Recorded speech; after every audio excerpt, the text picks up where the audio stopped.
Assalamu alaikum and welcome to the report. I'm Yasmin Khatun. As usual, we'll be taking a look at the stories that matter to you, discussing news stories from throughout the week and the ones that you've all been talking about. On the report, we do love to hear what you think, so to join the conversation, get tweeting using hashtag the report. Later on in the programme, we'll be going through the topics that have been trending throughout this week. But before we get into the conversation, let's have a look at some of the week's news.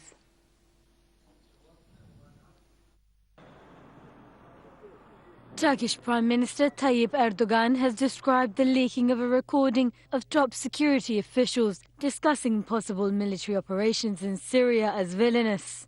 Erdogan has cast this as a plot orchestrated by political enemies to unseat him ahead of March 30th elections. The anonymous YouTube account posted what it presented as a recording of intelligence chief Hakan Fidan discussing possible military operations in Syria with Foreign Minister Ahmet Davutoglu and other top officials. The Foreign Ministry described the leak as a wretched attack on national security and said those behind it would receive the heaviest punishment, claiming some sections of the recording had been manipulated. The conversation appears to centre on a possible operation to secure the tomb of Suleiman Shah, grandfather of the founder of the Ottoman Empire, in an area of northern Syria. Ankara regards the tomb as sovereign Turkish territory under a treaty signed with France in 1921.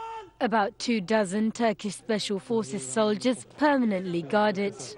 Turkey has threatened to retaliate to any attack on the tomb following clashes between militants from the Islamic State of Iraq and the Levant. This comes after Turkey shot down a Syrian military jet over the weekend that Ankara said had crossed into its airspace. Turkish General Staff said that the Syrians were warned at least 4 times as they came close to the Turkish border. The Islamic Front and Jabhat al-Nusra, who had been fighting since Friday, marked their victory for control of the Kasab crossing on Sunday, close to where the military jet was shot down.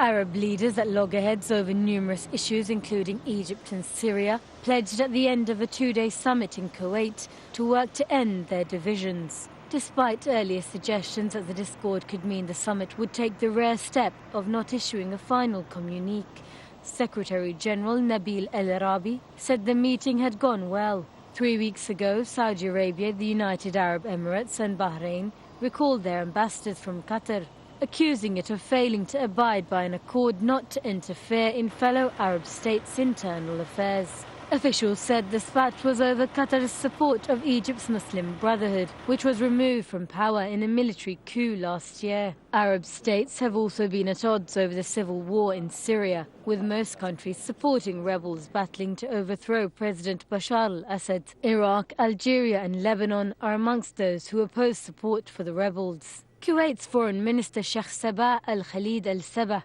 condemned killings carried out by the government in Syria's 3-year-old civil war and called for a political settlement. Damascus was suspended from the Cairo-based League in November 2011, 8 months into what began as a peaceful and popular uprising against Bashar al-Assad. Since then, Syria's opposition leaders have been lobbying the League to give them Syria's seat on the pan-Arab body. This issue is being considered. Thousands of Muslim supporters gathered outside the presidential palace in Manila on Thursday to support the signing of a peace agreement. The agreement between the Philippine government and the Moro Islamic Liberation Front in the southern Philippines. It is hoped the deal will end a decades-old armed struggle that has killed more than 100,000 people in the poor but resource-rich region. The Moro Islamic Liberation Front have agreed to disband guerrilla forces, surrender their weapons in phases and rebuild their communities under the peace deal, while the government grants them self-rule with wider powers to control their economy and cultural affairs. Muslims in Manila cheered and chanted prayers for the success of the peace agreement. The event marked the final chapter in stop-start negotiations that lasted 17 years. Malaysia has brokered talks since 2001. The final peace deal incorporates all agreements by the two sides, including annexes on power and wealth sharing and the creation of a police force for the autonomous Muslim area. Muslims account for about 10% of the total population of 97 million. An annual report presented by Human Rights Watch, Amnesty International, states that Iran and Iraq triggered a sharp rise in executions carried out in 2013. Presenting its report in London, the group called on the top 6 countries giving the death penalty, including the United States, to join a worldwide ban. The overall figure excludes executions carried out in China, which has been listed as the country responsible for more executions than all of the other countries put together. Audrey Ghagroun said Hassan Rouhani's presidency in Iran had not resulted in positive developments towards abolishing the death penalty. She added, death sentences were given out for non-lethal drug-related offences. Statistics for Iraq meting out capital punishment rose by 30% compared to last year, with 169 people being put to death. Amnesty also criticised a ruling by an Egyptian court that sentenced 529 members of the outlawed Muslim Brotherhood to death. Abdel Fattah al-Sisi, the general who ousted Egypt's first freely elected leader, Mohammed Morsi of the Muslim Brotherhood, has declared his candidacy for a presidential election. It is assumed he will easily win.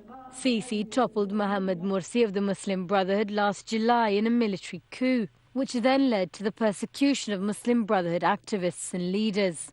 Over 1,000 have been killed, injured and arrested as a result of demonstrations against the coup. The state has formally declared the movement, Egypt's best organised political party until last year, a terrorist group. A Sisi presidency would mark the return to the days when Egypt was led by men from the military, a pattern briefly interrupted by Morsi's 1 year in office after his 2012 victory in Egypt's first democratic presidential election. Among his supporters, Sisi is wildly popular. Many see him as the kind of strong man needed to stabilize a country in crisis. But he is reviled by most of the opposition as the mastermind behind a coup against a freely elected leader. Sisi is blamed for the killings of over 1,000 pro-Morsi protesters by the security forces in August and September 2013. Dressed in military fatigues, Sisi vowed to fight what he described as a terrorist threat facing Egypt, making his announcement in a nationally televised address. Leftist politician Hamdeen Sabahi, who came third in the 2012 election, is the only other declared candidate. Since the army toppled President Morsi, Egypt has suffered the worst internal strife in its modern history.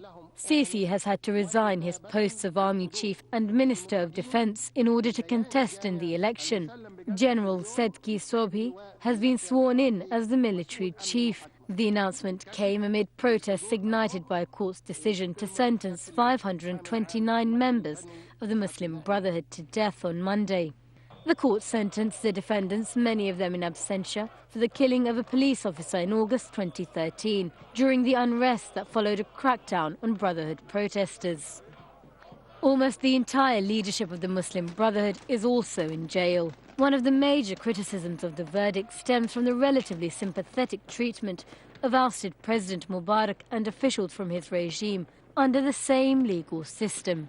None of the Mubarak-era officials, police or army officers under their command have been given death sentences following the killings of hundreds of protesters during the 2011 anti-Mubarak uprising and violence that followed. Now with me to discuss some of those stories is Nicholas Piachaud, Egypt campaigner from Amnesty International, and Khalil Charles from the Muslim Association of Britain. Now, we saw lots of different stories there. The first thing I do want to come on to is Egypt. Sisi is standing. He's confirmed that he will be standing in the forthcoming elections with one other candidate. Can I come to you on that, Nicholas? Well, certainly. I mean, I think going beyond this, there's a problem in which none of Egypt's rulers have ever committed to reforming state institutions that are responsible for human rights violations. So in a way, it doesn't matter who sits in the chair, be it Sisi, Morsi or Mubarak.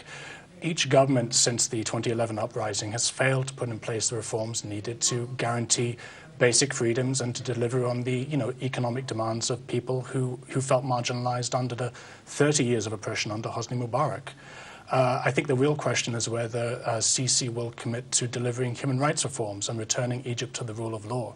The problem is, so far, since Morsi's ousting, we've seen the authorities trample on rule of law, with thousands of people arrested for belonging to the Muslim Brotherhood organization, and just this week, 528 people sentenced to death in a grossly unfair trial.